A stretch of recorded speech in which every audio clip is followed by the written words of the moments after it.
नमस्कार, सवाल इंडिया का में आपका स्वागत है। मैं हूं संकेत उपाध्याय। हमारी चुनावी यात्रा अब बड़ौदा पहुंच गई है।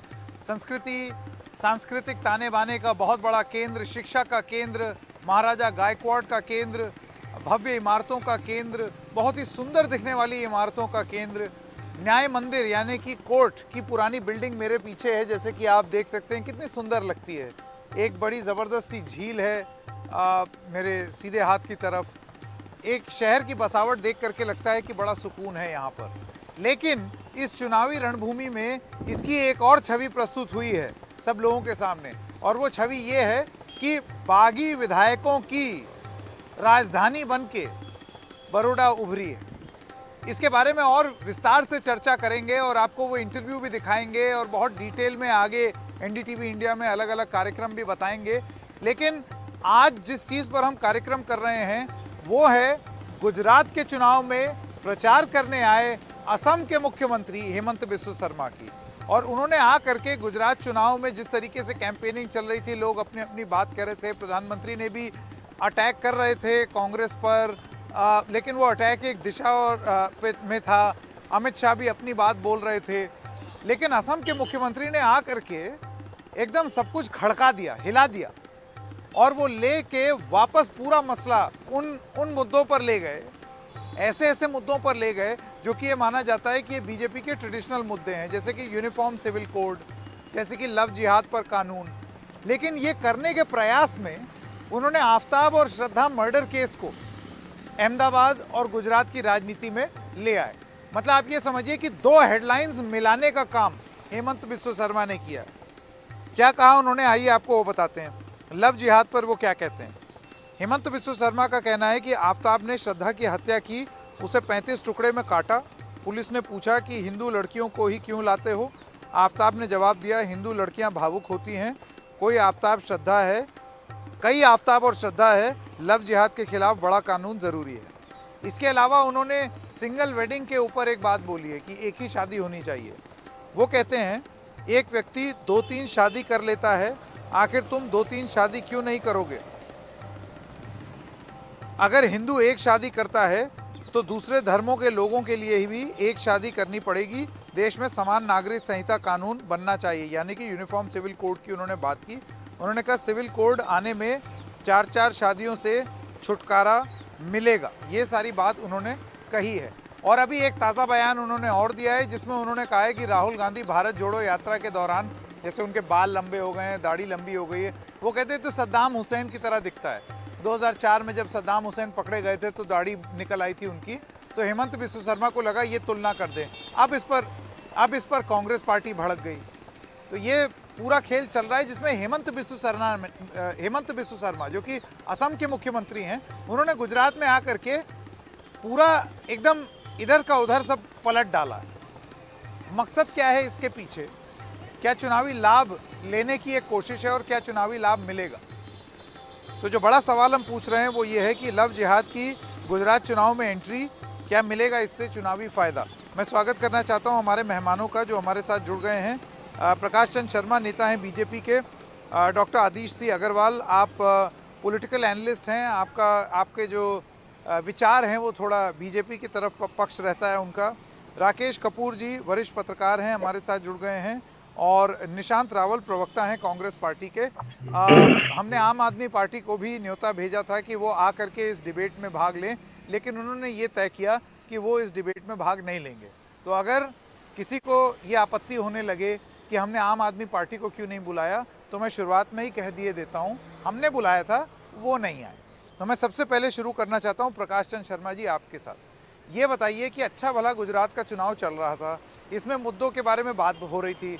प्रधानमंत्री जो हैं वो जब यहाँ के मुख्यमंत्री थे वो तब से लेकर के और अब तक का पूरा ब्यौरा दे रहे थे, जनता के साथ जुड़ने की बात कर रहे थे। इसी सब के बीच में सारी कैंपेनिंग के बीच में हेमंत बिस्वा शर्मा आए और आते ही उन्होंने बिल्कुल खड़का डाला पूरे घर का। ऐसी बातें बोल दी जो कि अब तक चुनावी रैलियों में उस तरीके से इसका संबोधन देखने को नहीं मिला था। इसके मायने क्या निकाले जाए? संकल्प मायने हर व्यक्ति के अपने विचार पे और विवेक पे निर्भर है कि वो कैसे निकालता है, लेकिन समझने वाली बात है कि वो ये बातें यहाँ क्यों कर रहे हैं। उन्होंने बड़े स्पष्ट तरीके से कहा, पार्टी लाइन को वो यहाँ दर्शा रहे हैं। आसाम से आते हैं, उनका अपना कम्युनिकेशन का एक स्किल है। समान नागरिक अधिकार, महिला सशक्तिकरण बीजेपी का एक मेन कर्तन रहा है। अभी ये जो मामला हुआ है, मतलब जो आफ्ताब आफ्ताब का, और तो श्रद्धा कसाब से से जोड़ लेके करके देखना, आफ्ताब तक ऑनगोइंग इन्वेस्टिगेशन के बारे में कमेंट कर देना, उसको लव जिहाद से जोड़ देना, नहीं, ऑनगोइंग नहीं है यूनिफॉर्म ये। सिविल कोड की एक बात मिनट के लिए करना, देखिए, वो भी ये एक ऑनगोइंग इन्वेस्टिगेशन को बिल्कुल लेके। नहीं, ऑनगोइंग संकेत एक समझने वाली बात है। समझने वाली बात है कि आज आप जनता से जुड़ते हैं, अपना टेस्ट देते हैं, और जनता जानना चाहती है, समझना चाहती है। देश का अगर हमें भविष्य बनाना है तो हमें इतिहास देखना पड़ेगा, और इतिहास के बैकग्राउंड में हम कहाँ खड़े हैं, पास्ट में हमारे साथ क्या हुआ, हमें देखना पड़ेगा। एक ऑर्गेनाइज क्राइम महिलाओं के खिलाफ हो रहा है, एक पर्टिकुलर कम्युनिटी के खिलाफ हो रहा है, और एक कम्युनिटी को टारगेट किया जा रहा है, और उसका इतने बर्बर तरीके से होना, एक एक आदमी को सोचता है तो रूह कांप जाती है कि वो आदमी इतना निर्दयी कैसे हो सकता है और वो क्या कर सकता है। तो उसके बारे में अगर लोगों को हमें अवेयर करना है तो क्या आपको किसी को लगता है अवेयर कि करना इसका गलत है? जिक्र गुजरात चुनाव की कैंपेनिंग में उनके जरूरी था? शर्मा जी, आपको लगता है कि एक सेकंड, शर्मा जी, मैं आपसे शर्मा जी के बयान पर एक सवाल पूछना चाहता हूं। आपको लगता है गुजराती चुनावी कैंपेन में इसका जिक्र होना बहुत जरूरी था? क्या उसके आधार पर यहाँ पर वोटिंग होगी? पिक एंड चूज करना ये आपके लिए हो सकता है, कांग्रेस के लिए हो सकता है, आम आदमी के लिए हो सकता है। आम आदमी का बंदा यहाँ ज्वाइन नहीं करता है। कांग्रेस के किसी एक नेता का बयान श्रद्धा की सद्भावना में नहीं आता है कि ये गलत हुआ। अल्टीमेटली अगर बीजेपी मुद्दे को उठाती है तो ये कम्युनल की राजनीति करते हैं और हम कम्युनिटी की राजनीति करते हैं। हमें ये कम्युनल ठहराने के लिए इनका वोट बैंक नहीं बिगड़ जाए, उसके हिसाब से ये उनको प्रोटेस्ट करते हुए चलते हैं। आपने एक बात कही कि नवंबर 2020 में श्रद्धा ने महाराष्ट्र में एक एफआईआर अपनी एप्लीकेशन डाली। महाआघाड़ी की सरकार थी, कांग्रेस उस सरकार में शामिल थी, उसने इस पे एक्शन नहीं लिया। अगर ये प्रिवेंटिव एक्शन लेते तो आज ये इस बेचारी की हत्या नहीं होती इस तरह से। तो ये देखने वाली बात है कि हम किस तरफ ले जा रहे हैं। एक पर्टिकुलर लोगों को, लोगों को बचाने के लिए दो चीजें हैं। एक तो इसको एक क्राइम, एक्ट ऑफ क्राइम की तरह देखा जाए कि ये बहुत ही भयंकर क्रिमिनल माइंड का एक आदमी था जिसने ये क्राइम किया, और एक इसको एक बहुत बड़ी षड्यंत्र की तरह देखा जाए कि ये एक बड़े षड्यंत्र का हिस्सा था आफ्ताब।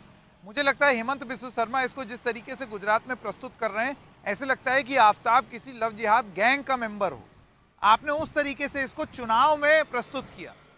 अब अगर ये चुनावी लाभ लेने के लिए नहीं है तो और क्या है? ये मेरा सवाल आपसे। संकेत, देखिए, हम डेवलपमेंट की राजनीति करते हैं और जनता को मालूम है, वो वोट देती है। जब सीटें आएंगी पता चलेगा। लेकिन जहां तक ऑर्गेनाइज क्राइम की बात है, डेटा एनालिसिस आपके सामने रखना चाहता हूँ। अल्टीमेटली एक साइको माइंडसेट होना और एक पर्टिकुलर कम्युनिटी से सेट पैटर्न पे क्राइम होना और एक सेट पैटर्न के लोगों के द्वारा क्राइम करना, ये एक पैटर्न दर्शाता है। और ये सिर्फ पैटर्न आफ्ताब के केस में नहीं हुआ है, ऐसे कई केसेस आए हैं। पुलिस ने एफआईआर दर्ज की है और इसको हमने काफी हद तक कंट्रोल किया है। जो हमारे बीजेपी शासित राज्य रहे हैं, हमने ये पैटर्न देखा है। इंटेलिजेंस एजेंसीज ने ये रिपोर्ट प्रस्तुत की है। ये वैसा ही है कि कुछ पर्टिकुलर, देखिए, मेरा बस ये कहना है कि आप कह रहे हैं आप कम्युनिटी के लिए बात करते हैं, लेकिन अगर एक क्राइम के इंसिडेंट को आप जोड़ करके एक ज़्यादा बड़ी बात करना चाहें कि ये लव जिहाद हो रहा था और उस वजह से कानून आना ज़रूरी है, तो या तो बहुत ठोस सबूत हों, चार चीज़ें गिना करके, और उसको ये बोलना कि ये पैटर्न हो जाए। क्योंकि ऐसा भी कई बार हुआ है कि इस तरीके के हादसे हुए हैं जिसमें परिवार के लोगों पर ही आरोप लगाया कि उन्होंने ऑनर किलिंग कर दी, अपने घर की बेटी को मार डाला या उसके टुकड़े कर दिए। उसमें एक दूसरे समुदाय का मामला नहीं आया। तो इसको क्राइम की तरह ना देख करके और इसको लव जिहाद के डायरेक्शन में ले जा करके और उसके बाद इसका चुनाव प्रचार करना और उसमें उसका जिक्र करना, ये कितनी राजनीति है और कितनी सच्चाई है और कितनी हकीकत है और कितना फसाना है। निशांत रावल जी, मैं आपके पास आना चाहता हूँ।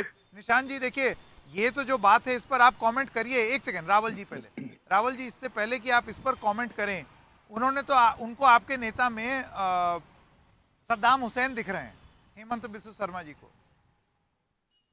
संकेत जी, सबसे पहले तो संस्कारी नगरी वडोदरा में आपका स्वागत है।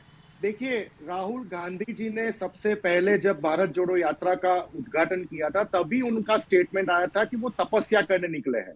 जब कोई इंसान देश में सांप्रदायिकता का जो माहौल बिगड़ा है वो माहौल ना बिगड़े, देश में एक धर्म का व्यक्ति दूसरे धर्म को बुरी नजर से देखता है वो माहौल ना बिगड़े, देश में जो अभी बेरोजगारी का माहौल बन चुका है, देश के हमारे जो विद्यार्थी है वो बाहर चले जा रहे हैं, इसके लिए भारत जोड़ो यात्रा जो शुरू हुई है, रोज 25 किलोमीटर चलने वाले राहुल गांधी जी जब अपने देश की हर एक कम्युनिटी को, हर एक धर्म को जुड़ने के लिए एक तपस्या का माहौल बना के चल रहे हैं, उनके बारे में ऐसा स्टेटमेंट देना, वो भी एक आसाम राज्य के मुख्यमंत्री जो एक संवैधानिक पद पे बैठे हैं, उसका हम खंडन करते हैं। दूसरी बात, आपका जो सवाल था, ये आफ्ताब ने जो भी किया है उसको भारतीय राष्ट्रीय कांग्रेस का हर कोई कार्यकर्ता कंडेम करता है। ये हैवानियत हमारे देश में कहीं पे भी इसकी जगह नहीं है। लेकिन आसाम के मुख्यमंत्री जब गुजरात में आके स्टेटमेंट देते हैं तो शायद उनको गुजरात की ग्राउंड रियलिटी पता नहीं है। मैं जरा समझा दूं भारतीय जनता पार्टी के प्रवक्ता जी को।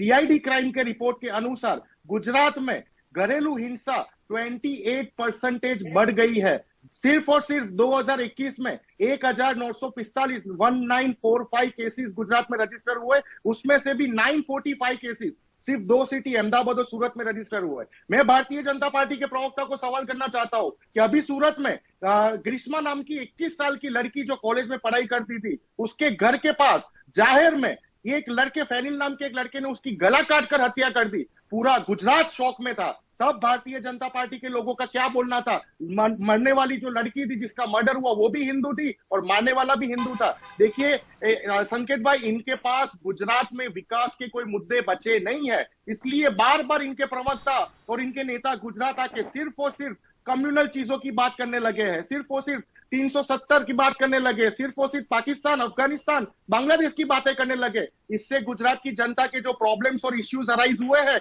वो मिटने नहीं वाले। आसाम के मुख्यमंत्री जी को यह भी चेक करना चाहिए कि 2021 में सिर्फ 7 महीनों में, संकेत भाई, सिर्फ 7 महीनों में 1326 केसेस रेप के रजिस्टर हुए आसाम में। क्यों वो आसाम की चिंता नहीं करते? गुजरात में, गुजरात के माहौल के बारे में चिंता करने लगे। गुजरात का माहौल बिगड़ा है पेपर लीक के कांड की वजह से। गुजरात का माहौल बिगड़ा है, यहाँ पे जो खेडूतों की आत्महत्या हो रही है और चौथे नंबर पे गुजरात आ चुका है उसके लिए। गुजरात में जो पेपर लीक होते हैं, युवा बेरोजगार है, 40 लाख शिक्षित युवा बेरोजगार है गुजरात में। आज गुजरात में कॉन्ट्रैक्ट और फिक्स पगार के अलावा कोई भी सरकारी नौकरी नहीं बची है। आना चाहता हूं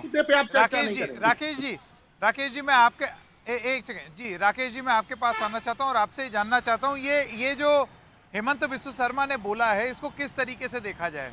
एक बीजेपी की बड़ी रणनीति जिसमें वो विकास के बारे में भी बात कर रहे हैं, प्रधानमंत्री भी कैंपेन कर रहे हैं, अमित शाह भी रोड शो कर रहे हैं, जेपी नड्डा और सब लोग रोड शो कर रहे हैं, अपना ग्राउंड प्रेजेंस दिखा रहे हैं, और उसके साथ साथ विकास के साथ बात करते हुए या राजनीतिक प्रतिद्वंदियों पर हमला करते हुए थोड़ा सा इन सब चीज़ों के बारे में बात भी हो रही है कि जो भी जिसको भी पसंद आ जाए वो बात उसके मन को छू जाए, उनको रिझा लें और किसी भी तरीके से बात अपनी तरफ हो जाए। क्या ये इतना सिंपल सा कैलकुलेशन है या इसके पीछे कोई और रणनीति है? या और भी बड़ी बात, ये हेमंत बिस्व शर्मा ने अपने आप ही तय कर लिया कि मुझे तो ये बात बोलनी है, कोई बहुत एजेंडा नहीं था, बस वो बोल गए। देखा जाए संकेत जी, हेमंत बिस्व शर्मा जिन्हें आज बोलना चाहिए था, असम और मेघालय के बॉर्डर पर जो 5 मेघालय के व्यक्ति मरे हैं और 1 असम का मरा है, और वहां जिस तरीके से तस्करी को लेकर के दोनों के बीच में और अभी तक जो है वो सीमा विवाद नहीं सुलझा है, उन्हें उस पर ध्यान देना चाहिए था। बजाय उसके कभी वो राहुल गांधी की तुलना सद्दाम हुसैन से करते हैं और कभी ये लव जिहाद की बात लाते हैं। देखिए, मैं आपको बड़ा स्पष्ट बताऊं, जैसा लव जिहाद वाला ये श्रद्धा और आफ्ताब का मामला है, ऐसा ही आजमगढ़ में हुआ, ठीक उसी प्रकार से। उसने वो दोनों, लड़का भी हिंदू और लड़की भी हिंदू, लड़के ने उसका भी सिर काट करके कहीं 6 मील दूर किसी तालाब में फेंक दिया, तो उसको हम क्या कहेंगे? ये सिर्फ अपराध है। अपराधी का धर्म हमें नहीं देखना चाहिए, अपराधी को देखना चाहिए। और जहां तक ये हिंदू मुसलमान का प्रश्न है, ये लव जिहाद की बात करते हैं, इतिहास को अगर खंगोलें, अभी भाजपा के प्रवक्ता कह रहे थे इतिहास से हमें सीखना है। इतिहास से आप क्या सीखेंगे? इतिहास को अगर आप देखें तो अकबर के जमाने से और जहांगीर के जमाने तक हिंदू मुस्लिम विवाह सामान्य हो चुके थे, क्योंकि दोनों बादशाहों की जो नीति थी बड़ी उदार नीति थी।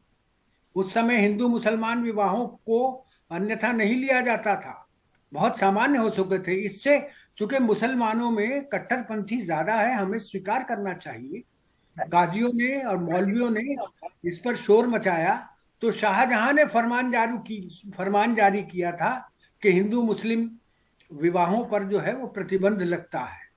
वो चूंकि उनके प्रभाव में ज्यादा था काजियों और मुल्ला मौलवियों के।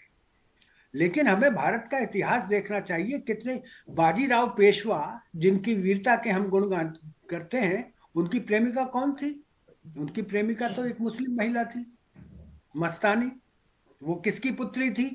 वो एक हिंदू राजा की पुत्री थी। राकेश जी जो हैं वो पूरी कहानी को एकदम पर्सपेक्टिव में रख देते हैं, ताकि जो राजनेता हैं जो जिस किस्म की बात कर रहे हैं उनको जरा एक इतिहास का डोज मिल जाए। लेकिन डॉक्टर अग्रवाल, मैं आपके पास आना चाहता हूं और मैं आपसे ये जानना चाहता हूं कि क्या वजह हो सकती है, मैं आपसे ये सवाल पूछूं, क्या वजह हो सकती है कि हेमंत बिस्व शर्मा को सद्दाम हुसैन दिखने लगा, हेमंत बिस्व शर्मा को आफ्ताब और श्रद्धा में लव जिहाद दिखने लगा, कि कानून आए, यूनिफॉर्म सिविल कोड आए। मतलब अब तक की आप ये सोचिए, जो अभी तक कैंपेनिंग हो रही थी, हम लगातार कवर कर रहे हैं, लोकल मुद्दों के बारे में बात हो रही थी, प्रधानमंत्री यहाँ आकर के और उसके बाद कांग्रेस पर एक पॉलिटिकल अटैक कर रहे थे, लेकिन वो अपने सरकार के गुण गा रहे थे। वो उनके केंद्र जाने के बाद क्या हुआ गुजरात में, उसके बारे में बात कर रहे थे। सारे रोड शो और कैंपेनिंग जो है वो गुजरात अस्मिता, गुजरात कैंपेनिंग को लेकर के चल रही थी। ये एकदम से क्या जरूरत महसूस हुई वो जो की वर्ड्स हैं उनको दोबारा फायर करने की? देखिए, कोई भी जब इलेक्शन होता है तो पॉलिटिकल पार्टी अपना जो काम किया है वो बताते हैं ताकि वोटर्स उनको वोट दे, और साथ में फ्यूचर में जो करना है वो भी बताते हैं कि हम फ्यूचर में ये करना चाहते हैं। और क्योंकि अभी ये जो बात आई, जो ये मर्डर हुआ, उसके ऊपर क्योंकि ये करंट मामला था, इसमें एक पॉलिटिकल पार्टी अपना स्टैंड ले रही है। जो बीजेपी है, बीजेपी कई स्टेट्स में गवर्नमेंट ने भी डिसीजन लिया है कि हम ये लव जिहाद पर कानून लाएंगे। ये नहीं है कि पहली बार लाए हैं। और कोई भी पॉलिटिकल पार्टी, कांग्रेस है, आप पार्टी है, सब ये बताते हैं कि हम आगे क्या करना चाहते हैं। और ये इस टाइम क्योंकि सारे अखबारों में, आप भी टेलीविजन पर हर मूवमेंट इसकी इंक्वायरी की जो इन्वेस्टिगेशन चल रही है वो आप दिखा रहे हैं। तो ये अग्रवाल जी, मैं बस इसमें एक सवाल आपसे पूछना चाहता हूं। देखिए, क्योंकि अग्रवाल जी, एक छोटा सा सवाल। देखिए, सवाल मेरा ये है कि आप अगर किसी पर्टिकुलर इंसिडेंट को लेकर के आप ये केस बिल्ड कर रहे हैं कि ऐसा कानून आ जाना चाहिए, तो वो मसला यहाँ पर उस पर चर्चा हो रही है। मेरा कहना दूसरा है। अगर आपको लगता है कि एक बहुत ही कोई एक जिसे कहते हैं ना, सुनियोजित ढंग से एक षड्यंत्र किया गया हो, तब तो ये चीज समझ में आती है कि वो इन्वेस्टिगेशन में उस दिशा में कुछ जा रही हो। क्या ये बात साबित हुई है? सबसे पहली बात तो ये अंडर इन्वेस्टिगेशन मामला है, इसका गुजरात की राजनीति में एंट्री, और उसके बाद इससे जोड़ करके इसको यूनिफॉर्म सिविल कोड और लव जिहाद के कानून तक लेके जाना। ये तो आपने देखा मध्य प्रदेश सरकार ने, आपने देखा उत्तर प्रदेश शासन ने, जहां भी बीजेपी की सरकारें हैं, जहां इलेक्शन अब नहीं है, उन्होंने भी ये अपना डिसीजन लिया। और यहाँ पर भी क्योंकि ये करंट इशू है, सारा आपके टेलीविजन पे अगर 20 मिनट की न्यूज है तो 5 मिनट इस इशू पे कवर हो रहा है, इस मर्डर पर। तो ये जायज है, व्यवहारिक है, और अपनी बात बताना पॉलिटिकल पार्टीज को ये जरूरी है। इसमें कोई पॉलिटिकल एंगल नहीं सोचना चाहिए। अगर ये कोई जो उसने बोला, जो अभी आपने दिखाया कि एंगल कैसे नहीं सोचना हिंदू लड़की ऐसी होती है। आप मुझे ये बताइए, हेमंत बिस्व शर्मा यहाँ क्या करने आए थे? वो तो इलेक्शन कैंपेनिंग में आए हैं। जागरण में तो आए नहीं थे। नहीं, इलेक्शन कैंपेनिंग में आए, इलेक्शन के काम आए। नहीं प्रवचन देने आए थे, वो तो इलेक्शन की कैंपेनिंग में आए, यानी कि एक चुनावी प्रचार करने आए। No dispute. तो ये तो पॉलिटिकल है ही, उन्होंने पॉलिटिकल बनाया है। जी, मैं शर्मा जी आपके पास आना चाहता हूँ। आपने सुने ये सारे बयान, इस पर आपका रिस्पांस क्या है? प्रकाश चंद शर्मा जी। देखिए संकेत जी, जो अपने वरिष्ठ पत्रकार कह रहे हैं भाई साहब कि इतिहास हमें देखना चाहिए, मुगलों से पहले भी भाई साहब इतिहास रहा कपूर साहब, और हमें अपने इतिहास पे गर्व होना चाहिए, ना कि हम टेलीविजन की बात करें, फिल्म की मस्तानी की बात करके। नावल पर गर्व है, नहीं चल रहा है। इतिहास नहीं, इतिहास बहुत है। ऋग्वेद भी है, यजुर्वेद भी है, गीता भी है, रामायण भी है। आप इस्लामीकरण के हिसाब से यूएई में एंटी हैट स्पीच लॉ लगा हुआ है, एंटी कन्वर्जन लॉ है। आप क्यों नहीं पैरवी करते देश में करने की? धर्मांतरण जब देश 47 में आजाद हुआ, 47 से अभी तक कितना ये कन्वर्जन हुआ है? मैं इस बारे में बोलूंगा, अगर मेरे पास आएंगे संकेत, मैं इस बारे में बताऊंगा। कर रहे हैं, देश के साथ गद्दारी की बात है, इतिहास देखने की बात नहीं है। फिल्म देख के कि एक राजा ने, एक मतलब पेशवा ने उससे मस्तानी से विवाह कर लिया, उसके पुराना भी इतिहास है और आज भी करंट इतिहास है। हमारी पार्टी में भी है, दूसरी जगह भी है, जहां हुए हैं। एक क्रिमिनल पर्टिकुलर माइंडसेट से काम करना, एक ही तरह के ग्रुप की लड़कियों को चुनना, उनके साथ ये हिलेनियस क्राइम करना, जिसने बयान दिया है वो भी एक बेटी का बाप है। मैंने आजमगढ़ का भी आपको उदाहरण दिया, आजमगढ़ का भी उदाहरण दिया, इसको हम अलाउ नहीं कर सकते। आजमगढ़ का भी मैंने उदाहरण दिया। आजमगढ़ का आपकी वही उदाहरण, और उसमें अप्रोप्रिएट एक्शन लिया गया है। इसको हमें हिंदू नहीं किया मुस्लिम है। की दृष्टि एक से टाइम देखना हुआ भी जब चाहिए। विकास की बात आती है, उसने एफआईआर की, लड़की ने शिकायत दी, उसकी शिकायत पे एक्शन नहीं लिया गया और आज वो इस दुनिया में नहीं है, उसको टुकड़ों में काट दिया गया और उसको हम Action? सपोर्ट कर रहे हैं कि ये क्रिमिनल केस है। हम कितने अच्छा चलिए शर्मा जी, मुझको एक सेकंड, प्रकाश चंद शर्मा जी, मेरा बस आपसे सवाल ये है, आप मुझे ये बताइए इसको, एक सेकंड प्रकाश चंद शर्मा जी रुकिए, मेरा इससे जुड़ा हुआ सवाल है, क्या आपके काम में कोई कमी रह गई थी कि आपको ये मुद्दा उठा करके लाना पड़ा? ये एक सवाल मैं पूछ दूं। बिल्कुल क्या गुजरात में आपके काम में कोई कमी रह गई थी? क्या आपकी तपस्या में कोई कमी रह गई थी कि आपको ये मुद्दा उठाना पड़ा? संकेत जी, जनता गवाह है। जब से माननीय मोदी जी आए और जिस तरह की चीजें हैं, हम करेक्शन मेजर्स पे हैं और लगातार करेक्शन किए जा रहे हैं और आगे भी करेक्शंस आएंगे। हेमंत जी ने 1 घंटा एग्जांपल दिया और 1 घंटे के उनके भाषण में उन्होंने नॉर्थ ईस्ट की डेवलपमेंट से लेके तमाम मुद्दे उठाए, उसमें ये एक मुद्दा था। तो हम पिक एंड चूज करके राजनीति हम अपने कन्वीनियंस के अब हेमंत बिस्व शर्मा देखिए, वो नहीं कन्वीनियंस नहीं, हेमंत बिस्व शर्मा भी जानते हैं और आप भी जानते हैं कि क्या आप बोलेंगे और क्या चीज ज्यादा ट्रेवल करेगी और हेडलाइन क्या होगी। अब उन्होंने तमाम चीज बोली होगी, लेकिन वो भी जानते होंगे ना कि ये चीज बोलना जो है ये ठीक रहेगा, इस पर कुछ इमोशनल रिस्पॉन्स होगा। खैर मेरे पास वक्त खत्म हो गया, देखना ये होगा कि जमीन पर इसका ट्रैक्शन कितना है। बिल्कुल, हम चुनावी यात्रा पर हैं, हम जहां जहां जा रहे हैं, अब ये वाला सवाल हम लोगों से भी पूछेंगे कि वो किस तरीके से देखते हैं इस पर, वो किस तरीके से जवाब देना चाहेंगे। आप सभी लोगों का बहुत बहुत धन्यवाद। एक छोटे से ब्रेक के लिए रुक रहे हैं, उसके बाद हम आपको अपनी चुनावी यात्रा पर लेकर के जाएंगे कि आज हमने दिन भर क्या क्या किया। बने रहिए हमारे साथ।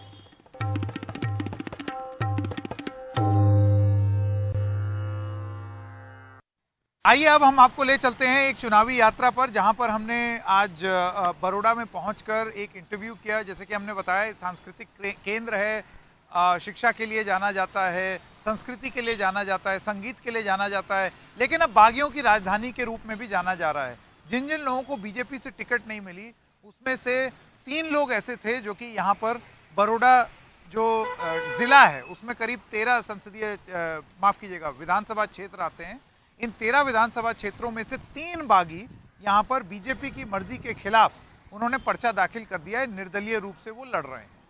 इसमें से एक बागी जो कि बड़े कलरफुल पर्सनैलिटी हैं, वो एक्टर भी हैं, वो डायरेक्टर भी हैं, वो नेता भी हैं, 6 बार के विधायक रह चुके हैं, 2002 के जो दंगे हैं उसके वो अक्यूज भी हैं।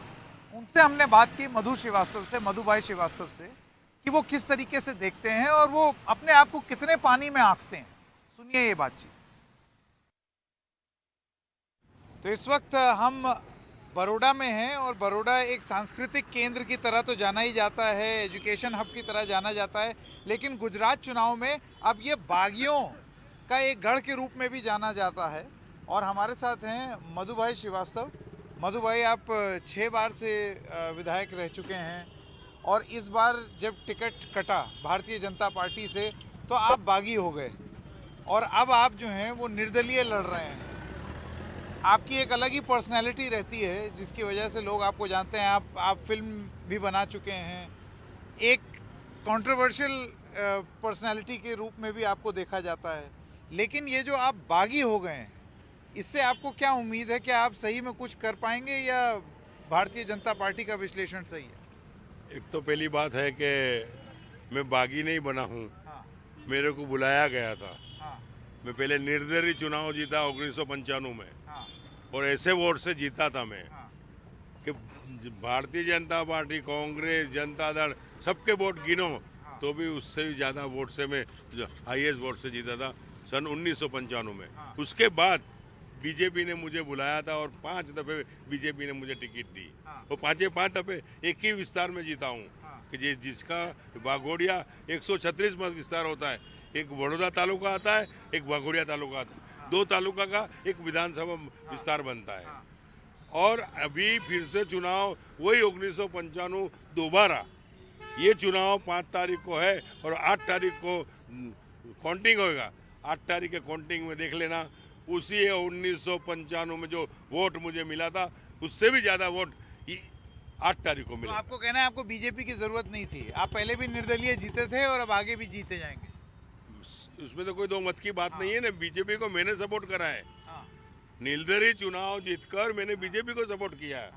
और जब बीजेपी का वाघोड़िया के अंदर जन्म नहीं हुआ था तो भारतीय जनता पार्टी को मैं चुनाव जीत के लाया हूँ।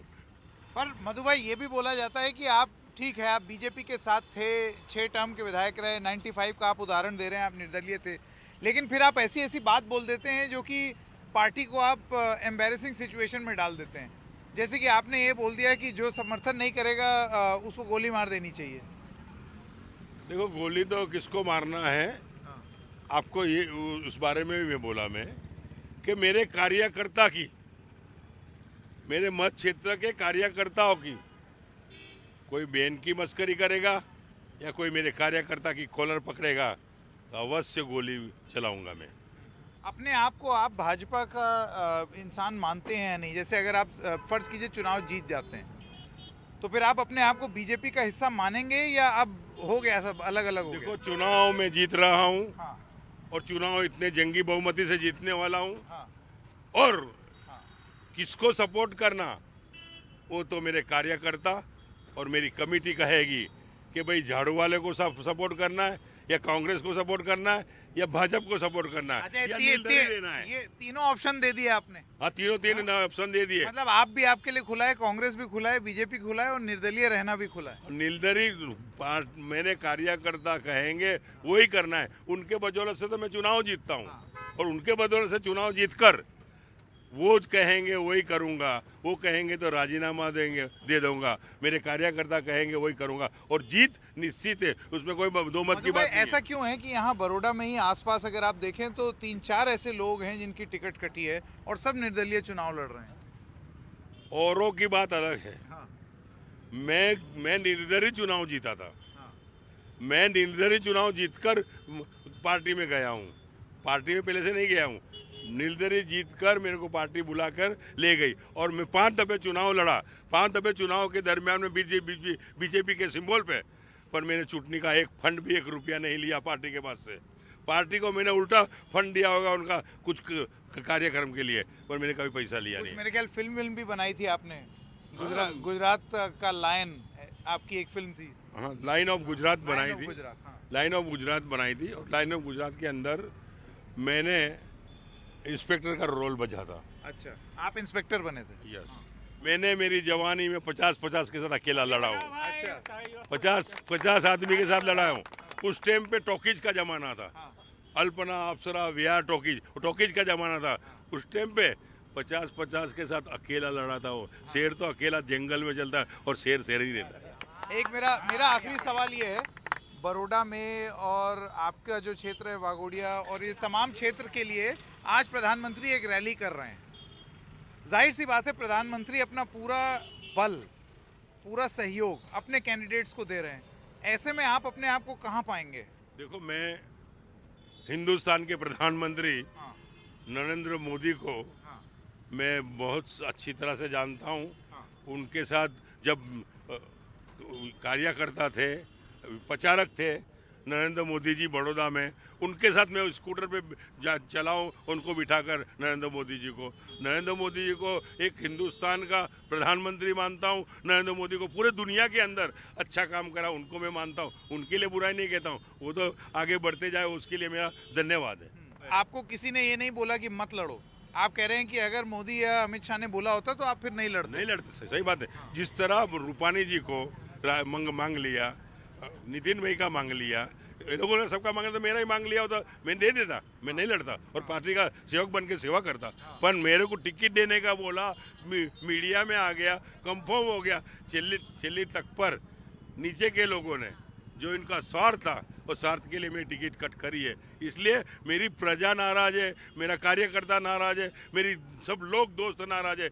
उन लोगों ने कहा कि आपको निर्दलीय लड़ना है। 1995 में जिस तरह निर्दलीय लड़े थे, ऐसे वोट मिले थे, ऐसे वोट दिलाएंगे। आप लड़ो मधु भाई, आगे बढ़ो, हम तुम्हारे साथ में। अच्छा मधु भाई, ये बताइए, ये जो आप ये पहनते हैं, मैं देखता हूँ आपके समर्थक भी ये सब पहनते हैं, ये इसका वैल्यू क्या है?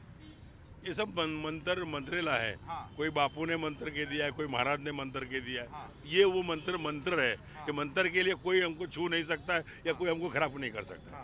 अच्छा। कोई हमको मूठ नहीं मार सकता है, कोई हम पे जादू नहीं मार सकता है। इसलिए मंत्र के वो पैर है। चलिए, बहुत बहुत बधाई आपको और शुक्रिया हमसे बात करने के लिए। Thank you.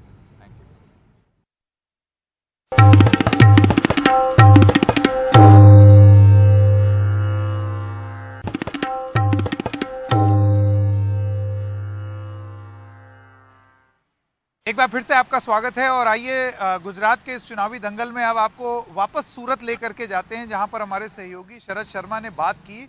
एक बहुत ही यंग पाटीदार नेता, पाटीदारों का गढ़ माना जाता है सूरत, और वहां पर वो लाइन और लेंथ तय करते हैं कि किस तरीके से राजनीति होगी। पिछली बार पाटीदार एजिटेशन हुआ लेकिन फिर भी बीजेपी के पक्ष में चले गए। इस बार बहुत यंग पाटीदार नेता खड़े किए हैं अलग अलग पार्टियों ने। शरद शर्मा की ये बातचीत सुनिए एक पाटीदार नेता से। वराछा से बीजेपी के उम्मीदवार किशोर भाई करानी मेरे साथ में हैं। गुजरात सरकार के पूर्व मंत्री हैं, 2 बार यहां से विधायक रह चुके हैं और तीसरी बार अपनी किस्मत आजमा रहे हैं। तो बहुत बहुत स्वागत है आपका। 27 साल आपकी पार्टी को गुजरात में हो गए और 10 साल से आप भी यहाँ विधायक हैं। किन मुद्दों के साथ आप चुनाव में जा रहे हैं?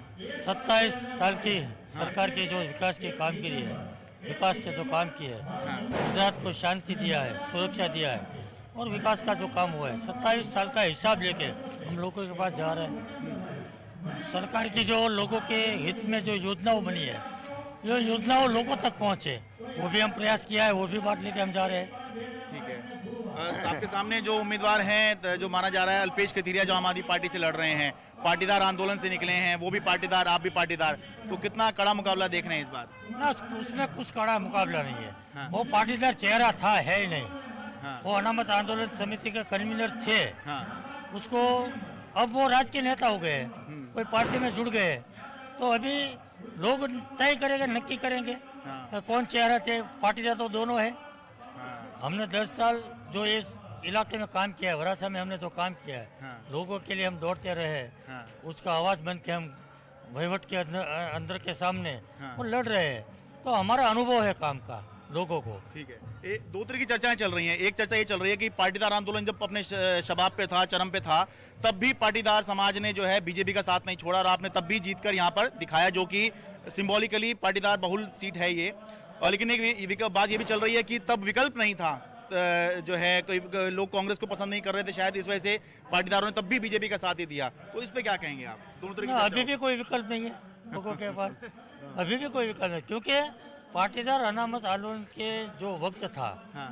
जो खराब समय था, हाँ। वो समय तो पाटीदार आंदोलन समिति कन्वीनर थे अल्पेश भाई, हाँ। इसलिए वो पाटीदार समाज के साथ थे। लेकिन मैं तो विधायक था, हाँ। और शासक पक्ष में था, हाँ। फिर भी हम समाज के साथ खड़े रहे। हाँ। तो आपका ये कहना है कि जब तब भी सबने साथ दिया, तो अब हाँ। तो आंदोलन भी नहीं है? हाँ, तो आंदोलन भी नहीं है। और पूरे वराछा रोड को, समाज को, सब समाज को मालूम है कि जब खराब समय आता है, जब लोगों की जरूरत होती है, तब कुमार कानी उसके साथ खड़ा रहता है। चलिए, अल्पेश भाई के लिए कुछ कहना चाहेंगे आप?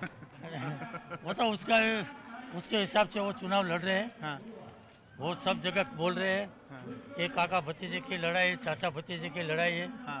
चाचा को निवृत्त हो जाना चाहिए। हाँ। लेकिन मैं तो लोगों के मत पर छोड़ देता हूँ। वोटिंग वो करेंगे, लोग वोट करेंगे और तय नक्की करेंगे, वो लोग करेंगे कि चाचा को घर पे बैठने का है या भतीजा को बैठने का है। देख रहे हैं आप आंदोलन का अभी है कहीं या समाप्त हो गया? ना, कोई आंदोलन तो बात ही खत्म हो गई है। हाँ। क्योंकि आंदोलन जो हिसाब से था वो सरकार ने दे दिया है। हाँ, क्योंकि एक तरफ हार्दिक पटेल थे, वो भी अब बीजेपी में ही है, अल्पेश अब आम आदमी पार्टी में। आंदोलन के सब नेता ने अपने अपने स्टैंड बना लिए। हाँ। कोई कांग्रेस में गए हैं, कोई आप में गए हैं, कोई भाजपा में आए हैं, तो आंदोलन समिति का कोई मतलब ही नहीं है। चलिए, बहुत बहुत धन्यवाद।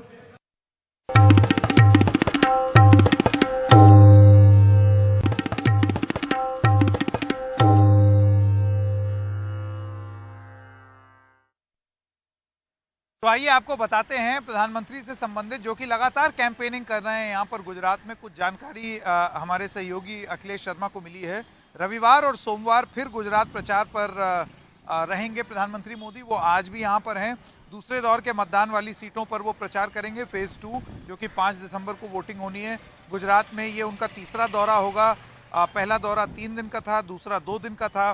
तीसरे दौरे में वो 2 दिन गुजरात में रहेंगे, 8 चुनावी सभाओं को संबोधित करेंगे और रविवार 27 नवंबर को 3:45 बजे खेड़ा में उनकी जनसभा है, 5:45 बजे नेत्रांग में सभा है, शाम 7:30 बजे सूरत में भी जनसभा संबोधित करेंगे और फिर रात में सूरत में ही रुकेंगे। सूरत बहुत मेजर सेंटर होने वाला है चुनाव के दृष्टिकोण से, प्रधानमंत्री के लिए भी और बीजेपी के लिए भी। सोमवार 4 बजे सभाएं होंगी, सोमवार 4 सभाएं होंगी, माफ़ कीजिएगा। 1:15 बजे पलटाना में, 3:45 बजे अंजार, 5:30 बजे जामनगर ग्रामीण और शाम 7:30 बजे राजकोट में सभा संबोधित करके फिर वो वापस चले जाएंगे। इस तरह प्रधानमंत्री की गुजरात में करीब करीब 23 से 24 सभाएं हो जाएंगी। ये 3 चरण में जो वो आए हैं यहाँ पर, इस सबको अगर मिला लिया जाए।